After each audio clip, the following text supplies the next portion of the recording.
kembali lagi bersamaku Theo di channel Theo Zen. Kali ini kita akan membahas tentang kekurangan dari series Shinkenger. Kenapa dibahas bang? Ya sebelum banyak yang bahas, kita bahas dulu ya. Tapi ini menurut pendapat pribadiku. Ya, tanpa banyak basa-basi lagi, mari kita ke intro dulu. AM to the PM, PM to the AM. If I quit your PM, I still rock with Savior's home. If I quit this season, I still be the greatest. Pernah ngerasa nonton Samurai Sentai Shinkenger itu seru, emosional dan keren, tapi tetap ada yang terasa kurang? Di video ini kita bakal bahas sisi yang jarang dibahas. Bukan buat menjatuhkan, tapi buat ngeliat kenapa seri sekuat Shinkenger masih punya beberapa celah. Kalau arek-arek fans Shinkenger akut, stay sampai akhir ya. Kita bakal ngebahas kekurangannya satu persatu. Secara santai, jujur, tapi tetap fair.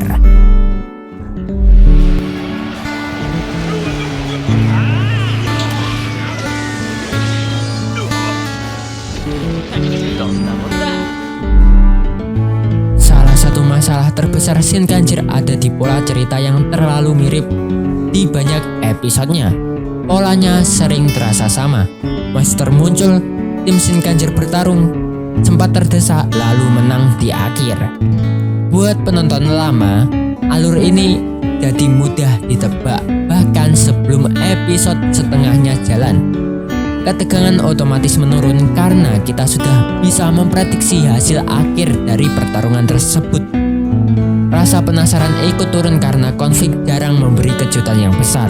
Dalam jangka panjang, ini bikin eksistemen menonton terasa menurun. Walau konsep samurai dan dramanya masih menarik nih. Repetisi ini juga bikin banyak episode terasa seperti filler. Ingat ya, seperti filler aja. Ada episode yang seru tapi tidak benar-benar berdampak ke cerita utamanya. Walau ada momen penting nih, banyak konflik mingguan tidak mendorong plot besar ke depannya. Kalau variasi konflik lebih diperluas, series ini bisa terasa lebih hidup. Misalnya dengan format misi yang beda, konsekuensi yang lebih berat, atau eksplorasi tema yang lebih berani di tiap episodenya. Potensi eksplorasi konsep baru sebenarnya besar, tapi belum dimaksimalkan aja.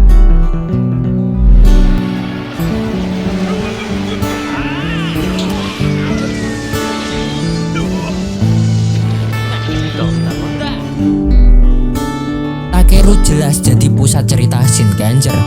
Sebagian besar konflik emosional, keputusan besar, dan momen penting berputar ke dirinya. Dari sisi naratif, ini bikin dia terasa seperti karakter utama tunggal, bukan bagian dari tim yang setara. Masalahnya, karakter lain seperti Ryunosuke, Mako, dan Chiaki punya potensi yang besar, tapi tidak digali secara konsisten. Mereka sering terasa seperti support karakter, bukan protagonis dengan perjalanan emosional yang sama kuatnya. Akibatnya apa? Akibatnya, hubungan antara anggota tim terasa kurang dalam. Beberapa karakter sebenarnya punya latar belakang yang menarik, tapi hanya disentuh di sedikit episode.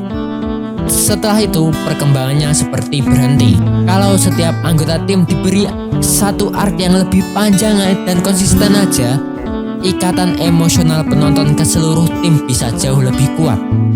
Keseimbangan fokus karakter juga bikin dinamika tim terasa lebih hidup, bukan cuma berputar di satu orang aja.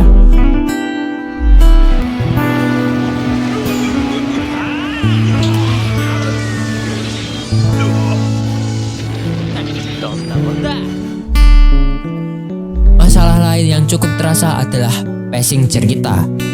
Ada episode yang berjalan lambat dengan konflik yang terasa ringan, bahkan terasa seperti pengisi waktu aja. Di sisi lain, konflik besar dan twist yang penting kadang justru diselesaikan terlalu cepat. Perubahan tempo ini bikin pengalaman nonton terasa tidak stabil.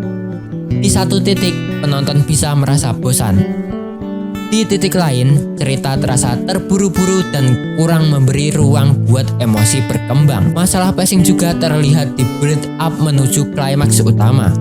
Beberapa momen emosional penting kurang diberi waktu untuk benar-benar nafas dan terasa impactful. Kalau konflik besar dibangun lebih perlahan, bertahap dan konsisten, dampaknya bisa jauh lebih kuat. Ritme cerita yang lebih seimbang akan bikin narasi terasa lebih solid dan memuaskan.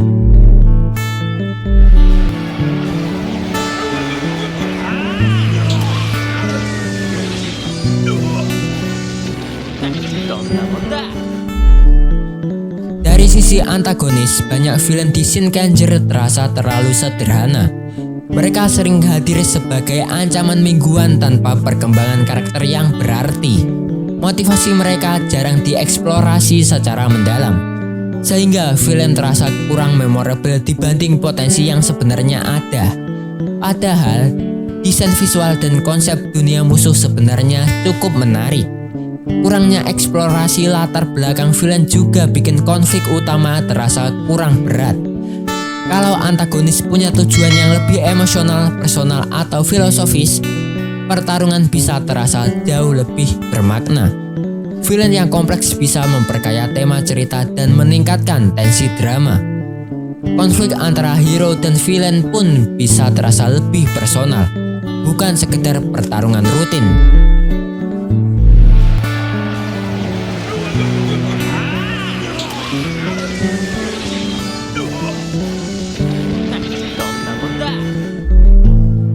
Shinkenger punya tone yang cukup serius dan dramatis, namun humor terkadang muncul di momen yang kurang tepat.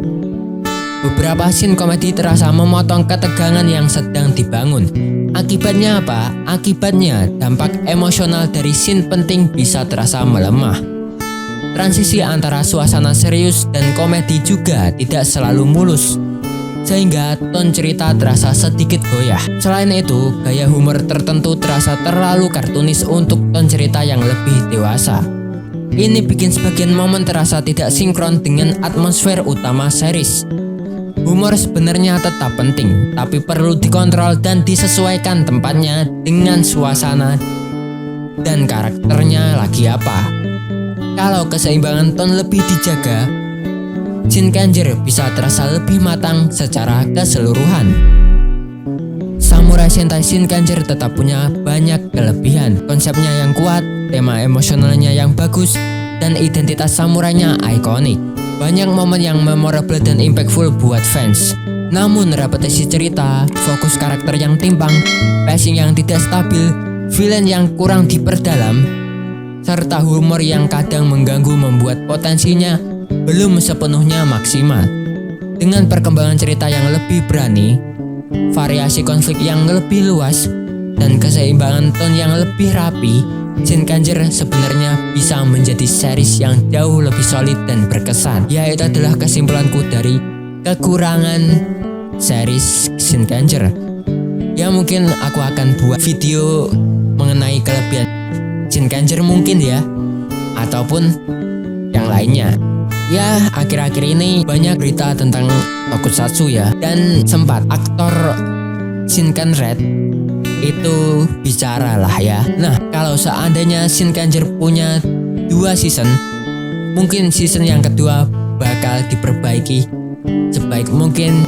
Jadi series ini makin bagus ya, menutupi kekurangan di season awal ya. Ya, kita tahulah bahwa seri-seri seperti ini hanya ada 1 season aja, tidak ada 2 season.